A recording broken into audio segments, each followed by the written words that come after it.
ज्ञानवर्धक प्रिपेयरिंग राजनीति विज्ञान के माध्यम से राजनीतिक सिद्धांत और विचार पर वीडियो लेकर आ रहा हूं, और यदि वीडियो अच्छी लगे तो लाइक, शेयर और सब्सक्राइब करें। तो प्रश्न नंबर 1 है, प्रथम व्यवस्थित भारतीय राजनीतिक सिद्धांत इसमें पाया जा सकता है। तो विकल्प ए वेद, विकल्प बी अर्थशास्त्र, विकल्प सी शुक्र नीति शास्त्र और विकल्प डी भागवत गीता। तो इसका जो विकल्प बी है वो सही हो जाएगा, विकल्प बी अर्थशास्त्र। तो कौटिल्य का अर्थशास्त्र मूल रूप से राजनीति का ग्रंथ है। इसकी विषय वस्तु में जिन अन्य बातों को समाहित किया गया वे सभी राजनीति से संबंधित होने के कारण इसमें स्थान पा सकी हैं। प्रश्न नंबर 2 कर लेते हैं। प्रश्न नंबर 2, गुफा और परछाइयों का विचार किससे संबंधित है। विकल्प ए सुकरात, विकल्प बी डेमोक्रिटस, विकल्प सी प्लेटो, विकल्प डी अरस्तु। तो इसका जो गुफा और परछाइयों का जो विचार है ये है प्लेटो के द्वारा, विकल्प सी सही हो जाएगा। प्लेटो ने ज्ञान सिद्धांत की चर्चा की है। इसके अंतर्गत उसने गुफा एवं परछाइयों की भी चर्चा की है। गुफा एवं परछाइयों का विचार प्लेटो से संबंधित है। अगला प्रश्न कर लेते हैं। प्रश्न नंबर 3 है, किसने कहा कि कुछ मनुष्य सक्रिय बल द्वारा वश में होते हैं और कुछ अन्य विधि द्वारा। तो विकल्प ए मार्क्स, विकल्प बी लेनिन, विकल्प सी हीगल, विकल्प डी मैकियावेली। तो इसका सही आंसर होगा वो होगा विकल्प डी मैकियावेली। मैकियावेली प्रथम आधुनिक राजनीति विचारक हैं। मैकियावेली ने प्रिंस को अपने उपदेश में आवश्यकता पड़ने पर साम, दाम, दंड एवं भेद चारों अस्त्रों का इस्तेमाल करने का समर्थन किया। प्रश्न नंबर अगला कर लेते हैं। प्रश्न नंबर 4। प्रश्न नंबर 4 है, सुख दुख समाकलन के विचार का प्रतिपादन किसने किया। विकल्प ए मैकियावेली, विकल्प बी हॉब्स, विकल्प सी बेंथम और विकल्प डी मार्क्स। तो जो सही आंसर होगा वो होगा बेंथम। तो बेंथम उपयोगितावाद में विश्वास करने वाला विद्वान है।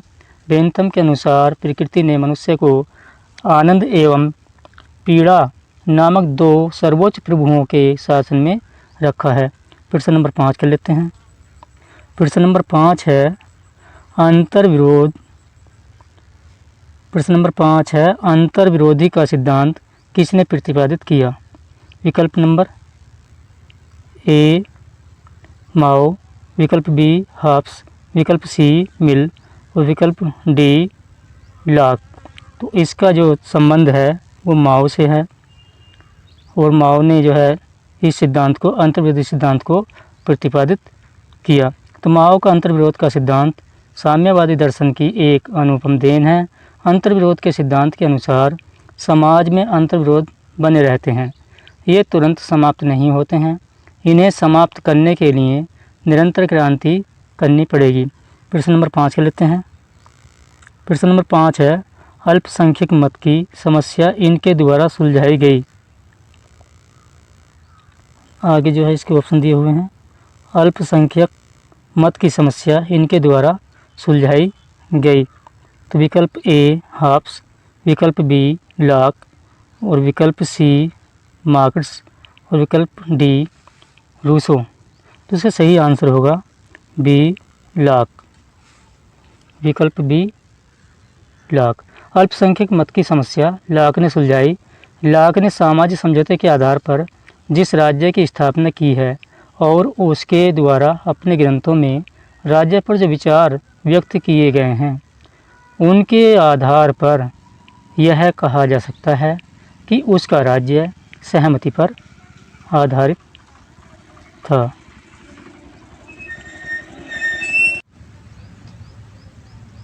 प्रश्न नंबर 7, अभिकथन ए नाजिक स्वेच्छावादी था।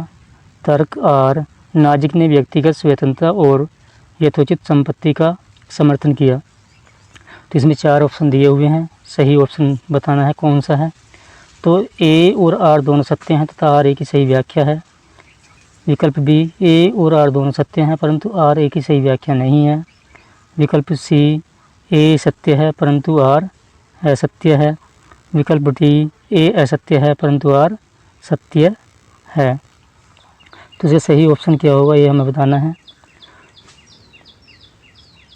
रॉबर्ट नाजिक समकालीन अमेरिकी दार्शनिक है जिसने स्वेच्छा तंत्रवाद के क्षेत्र में विशेष योगदान किया है। नाजिक के अनुसार सर्वप्रमुख मानव अधिकार संपत्ति का अधिकार है। तो इस प्रकार से जो है जो ऑप्शन ए है, ए और आर दोनों सत्य हैं तथा आर ए की सही व्याख्या है। तो इसका ऑप्शन नंबर ए सही हो जाएगा। प्रश्न नंबर 8 कर लेते हैं। प्रश्न नंबर 8 है, सूची 1 का सूची 2 से मिलान करें और नीचे दिए गए कूट से सही उत्तर का चयन करें। पहला है स्वेच्छावाद बेंथम। पहला दिया है स्वेच्छावाद बेंथम। दूसरा है उपयोगितावाद गांधी जी। और तीसरा है सिविल सोसाइटी नाजिक। और चौथा है स्वराज हीगल। तो इनका जो सही आंसर होगा ये इस प्रकार से। पहला है स्वेच्छावाद, तो स्वेच्छावाद का आएगा बेंथम, एक आएगा हमारा बेंथम। दूसरा है स्वेच्छावाद का आएगा नाजिक, स्वेच्छावाद का आएगा नाजिक। और दूसरा है उपयोगितावाद, उपयोगितावाद का आएगा बेंथम। उसके बाद है सिविल सोसाइटी, और सिविल सोसाइटी का आएगा हीगल, सिविल सोसाइटी का हीगल। और स्वराज का आएगा गांधी जी। इस प्रकार से जो इसका कोड दिया हुआ है, कोड के आधार पर इसका जो कोड होगा सही वो होगा ए, कोड ए सही हो जाएगा। प्रश्न अगला कर लेते हैं। प्रश्न नंबर 9, अभिजनों को सट्टेबाज और भाड़ाजीवी किसने परिभाषित किया? किसने परिभाषित किया? विकल्प ए परेटो, विकल्प बी मोस्का, विकल्प सी माइकल्स और विकल्प डी गैसेट। तो ये कहा था परेटो ने। और परेटो अभिजन सिद्धांत में विश्वास करता है। इस सिद्धांत के अनुसार शासन करने की क्षमता कुछ ही लोगों में होती है। परेटो ने अभिजनों को भाड़ा जीव एवं सट्टेबाज के रूप में परिभाषित किया। अगले प्रश्न कर लेते हैं। किसने कहा कि राजनीतिक कार्य समस्त आर्थिक कार्य का जीवन रक्त है? विकल्प ए जॉन रॉल्स, विकल्प बी माओ जेडोंग, विकल्प सी कार्ल मार्क्स और विकल्प डी फ्रांज फैनन।